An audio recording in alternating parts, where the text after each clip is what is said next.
अरस्तू के अनुसार मैटर व फॉर्म की थ्योरी पर चर्चा कीजिए। मॉडल उत्तर हैं। प्लेटो की मान्यता है कि केवल सामान्य की सत्ता है, किंतु इसके विपरीत अरस्तू की मान्यता है कि कोई वस्तु विशेष केवल सामान्य नहीं होती, बल्कि प्रत्येक वस्तु में एक तत्व विशेष तथा एक तत्व सामान्य होता है। जगत की प्रत्येक वस्तु सामान्य तथा विशेष की युति है। उदाहरण आर्थ गाय में कोई ऐसा तत्व पाया जाता है जो सभी गायों में पाया जाता है। यह गाय का सामान्य तत्व है। गाय में एक तत्व ऐसा भी है जिसकी वजह से वह वही गाय है, अन्य गायों से भिन्न है। यह तत्व ही विशेष है। अतः अरस्तू का मत है कि जगत की प्रत्येक वस्तु सामान्य तथा विशेष की युति है। अरस्तू कहता है कि वस्तुओं का जो आकार है वह सामान्य है तथा वस्तुओं का जो मैटर है वह विशेष है। अरस्तू के विचारों का केंद्र बिंदु मुख्यतः मैटर और फॉर्म की यही संकल्पना है, या यह मत द्रव्य और आकार की संकल्पना के बीच की जटिलता पर केंद्रित है।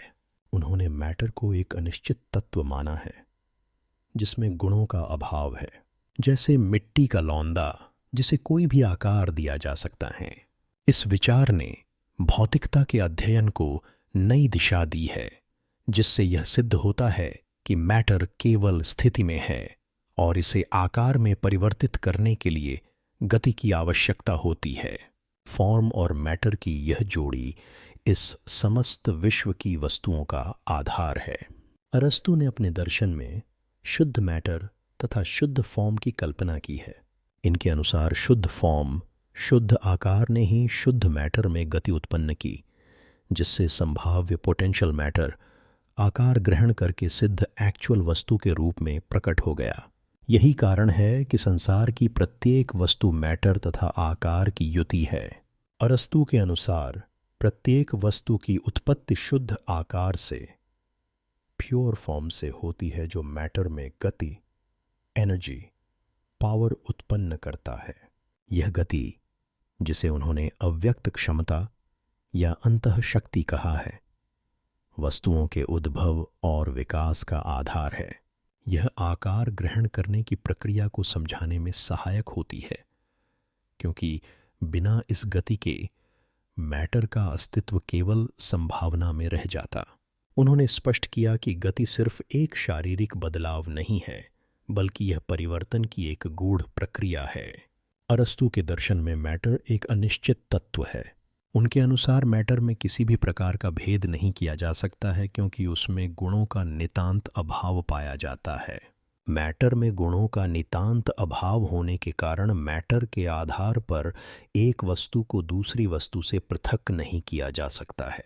मैटर वास्तव में तो असत्य है, किंतु उसमें आकार में, फॉर्म में रूपांतरित होने की क्षमता अंतर्निहित है। इस कारण अरस्तू मैटर को अंतः शक्ति या अव्यक्त क्षमता, पोटेंशियलिटी कहता है।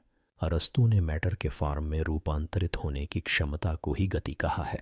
यहाँ गति शब्द का प्रयोग अत्यंत व्यापक एवं बहुआयामी रूप में किया गया है। गति के अंतर्गत वस्तुओं के उद्भव, विकास, ह्रास और विनाश के साथ ही वस्तुओं के गुणात्मक परिवर्तनों, जैसे किसी वस्तु का विभिन्न रंगों में परिवर्तित होना, परिमाणात्मक परिवर्तनों जैसे वृद्धि, ह्रास एवं संचरण शक्ति को सम्मिलित किया है। अरस्तू के अनुसार गति संभाव्य वस्तु की क्षमता है। इस क्षमता के कारण ही मैटर में जो साध्य रूप में विद्यमान है उसकी सिद्धि होती है, किंतु यह तब तक संभव नहीं जब तक मैटर गतिशील न हो। अरस्तू के अनुसार शुद्ध फॉर्म अर्थात ईश्वर मैटर में गति उत्पन्न करता है, जिससे वह गतिशील होकर आकार ग्रहण करना शुरू कर देता है तथा संसार की विभिन्न वस्तुओं के रूप में प्रकट होने लगता है। इस क्रम में सबसे पहले मैटर से निर्जीव भौतिक वस्तुएं, उसके बाद क्रमशः सजीव वानस्पतिक वस्तुएं, जीव जंतु, मानव तथा ग्रह नक्षत्रों की उत्पत्ति हुई है। इस प्रकार समस्त संसार उत्पन्न हो गया है। संसार में हर वस्तु की उत्पत्ति क्रमबद्ध ढंग से होती है।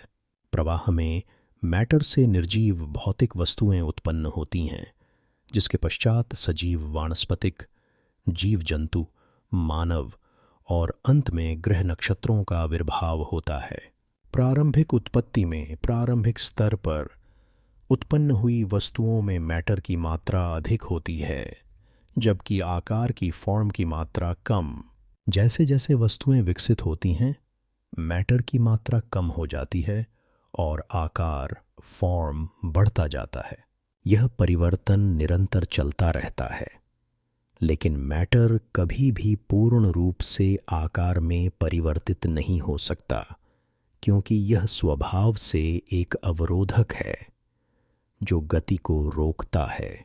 इसका कारण यह है कि वस्तु में विद्यमान मैटर ही निरंतर आकार में फॉर्म में परिवर्तित होता जाता है, किंतु इस विकास क्रम में मैटर कभी भी पूर्णतः आकार में परिवर्तित नहीं हो सकता, क्योंकि मैटर एक अवरोधक या गति को बाधित करने वाला तत्व है, जिससे आकार को अपने उद्देश्य में मैटर को पूर्णतः आकार में बदल लेने का उद्देश्य कभी भी पूर्णतः सफलता प्राप्त नहीं हो सकती। अर्थात मैटर कभी भी शुद्ध आकार का स्वरूप धारण नहीं कर सकता है। यद्यपि वस्तुओं में विद्यमान मैटर तत्व में इसी शुद्ध आकार को प्राप्त करने के लिए निरंतर परिवर्तन हो रहा है, किंतु वे मैटर में विद्यमान अवरोधकता के कारण अपने उद्देश्य में सफल नहीं हो सकती हैं। अरस्तू के सिद्धांत ने हमें यह सिखाया है कि भौतिकता केवल सतह पर देखने वाली समस्या नहीं है, इसमें गहराई और जटिलता है। वस्तुओं की अंतर्निहित गतियों और उनके आकारों को समझना आवश्यक है, ताकि हम इस समग्र प्रक्रिया को समझ सकें। इस प्रकार उनका भौतिक द्रव्य का सिद्धांत जीवन, ऊष्मा और प्रकृति के अनेक पहलुओं को समझने में मदद करता है।